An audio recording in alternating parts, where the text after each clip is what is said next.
District 9, a fantastic film that I have yet to discuss remotely. Now, this isn't going to be a review, it will be a lore video, but I will touch on why I really do like District 9.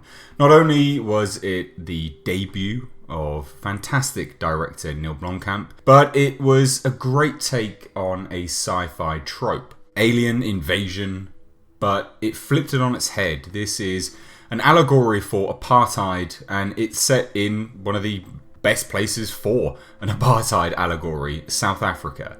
It's a fantastic film, and it's one which I truly think deserved the recognition it got at the US box office. It also introduced some incredible creatures and some fantastic, truly fantastic effects from the Weta workshop. So what kind of creatures did the film introduce? Well, it introduced the Prawns. Now these were of course aliens. They were also known as outlanders or non-humans.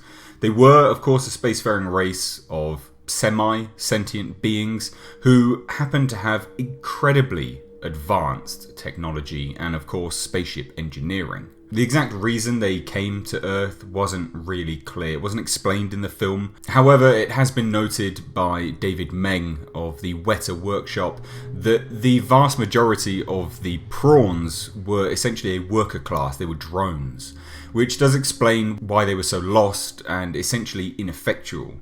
Christopher Jones, the main prawn that we interact with in the film, is a massive exception to this rule. However, of course, none of this particular prawn social structure made it into the film, and the reason for that isn't 100% clear. It could be that Neil Blomkamp is saving it for a future sequel. Now we do learn in the film that the prawn homeworld consists of 7 moons, and it is also noted by Christopher when he was speaking to his son that it is several times bigger than Earth. Because the prawns can breathe oxygen, it is highly likely that their homeworld has incredibly similar conditions to Earth, and this can also explain why the prawns landed on Earth instead of any other nearby planets if they were en route elsewhere. The exact location of their homeworld is not made clear in the film, it's not even hinted at remotely. And in terms of the other inhabitants of this homeworld, again, it is not clear. We don't know if there are any other species that call this place home. However, it would of course be highly likely that there would be.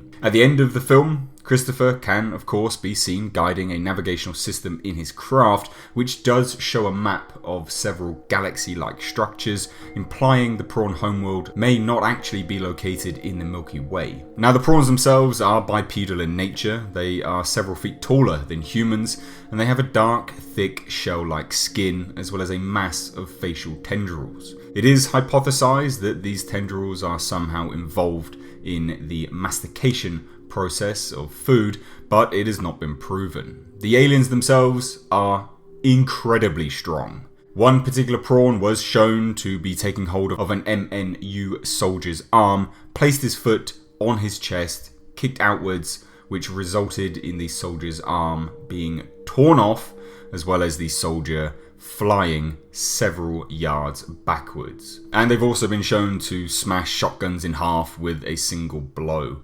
These creatures are incredibly strong, which again adds more credence to the fact that David Meng of the Weta workshop stated that they were worker class, they were drones. They don't have a mass intellect, however they are incredibly strong, which like I said does add a lot of credence to that. Now this entire film stemmed from Alive in Joburg. This is what inspired District 9, and the aliens in that film refer to themselves as Polypqua. Neil Blomkamp hasn't confirmed or denied whether this is the appropriate term of the prawns themselves. It has been theorized due to the nature of District 9 itself and what we see Wickus go through that the prawns are actually derived from humans that have been captured and had the black liquid exposed to them, which caused them to experience a metamorphosis into the prawns. Now the reason for this is, of course, they are uniquely hominid and bipedal in nature, the shape of their bodies, but also the fact that they can understand English, which is presented to us in the film. Off the back of that, if we're exploring that theory, the prawns themselves would actually be a representation of humans taken out of society, and humans which were then allowed to experimentally create a society themselves and a language from scratch. Now, with respect to the black liquid, and although it was presented to us in the film as being a form of fuel, the fact that it can cause such a uniquely and complex biological transformation would imply that the liquid has that as a purpose as opposed to it just being a fuel. But of course, this is merely theories and nothing stipulates one or the other. The film does say that it is a fuel, but of course it is presented to us as such as a biological catalyst for transformation. As stated at the start of this video, the prawns are incredibly technologically advanced. Now, whether they made their technology or not, or whether it came from a higher power, again, it just isn't clear cut. The non-humans themselves have extremely powerful energy-based weapons. The weapons can only be activated by alien DNA. The reason for this, again, it just is not clear. Are they warfaring? Are they trying to conquer planets? Due to the fact that their own DNA means that they can activate their weapons, it would be highly likely that that is the case. Now, this means, of course, that no human can use them, except for Wickus as he undergoes the transformation. The weapons shown in the film are mostly energy-based, but there were certain bits and pieces here and there that handled, like assault rifles, or they had magnetic fields and such like that, but the majority of them were energy-based weapons. We also saw an incredibly large alien mech, which of course Wickus piloted towards the end of the film. The suit itself appeared to have numerous alien weaponry capabilities integrated into it, along with, like I said, that magnetic field generator, which allowed it to capture enemy projectiles. Whether this was designed specifically, again, for an offensive purpose, it is not clear. Again, this kind of adds credence to the fact that potentially the prawns were en route to another planet for conquering, and something ran astray. But again, not 100% clear cut. In terms of what the prawns eat, well, unlike humans, they eat almost all of their food raw. They appear to be primarily carnivorous, as per the large amount of meat dealers which were around in District 9. They also have a bizarre, but also very strong, liking for cat food, which has an effect on the aliens that is similar to the effect of catnip on cats. Their liking for cat food was so strong that the prawns would willingly trade their weaponry and their technology in exchange for it. When they would purchase their food, the prawns were more often than not ripped off, whether this was again due to their lack of intellect or their subdued nature is not 100% clear. Not only cat food, but they also had a bizarre enjoyment for rubber. The prawns could be seen fighting over car tires because they enjoy the taste and the particular texture of the material. Wickus in the film explains that chewing car tire rubber is sort of like a big marshmallow for them. But whether they can actually digest the rubber or gain nutrition from it is not clear. It's potentially that they just simply enjoy the sensation.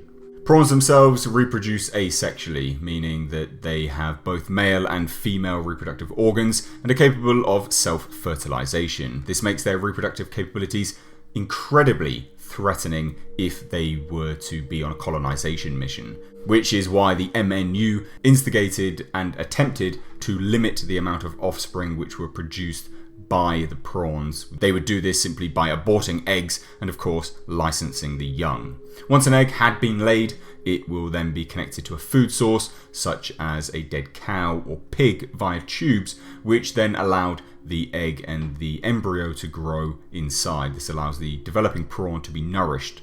The prawn parents are seen to be extremely protective of their eggs, and MNU officers avoid aborting while the parent is present to prevent violent confrontation, which shows, of course, a massive emotional connection and level of understanding, despite their lack of intellect. So guys, I hope you enjoyed this overview of one of my favourite films. Of course, it's kind of like a lore video, but I want to do a bit of background on this film, and I probably will do a review of it. I really do enjoy District 9. I think it's a fantastic film, and I just think it's such a shame that Neil Blomkamp didn't go a step further and create something different moving forwards, because after District 9, all of his films were essentially just the same damn film, which was a massive shame, because the Weta workshop and how he handles his VFX is some of the best in the business, and they are really good. And Sharlto Copley, the main actor in District 9, and Neil Blomkamp's favoured actor, is superb. I really like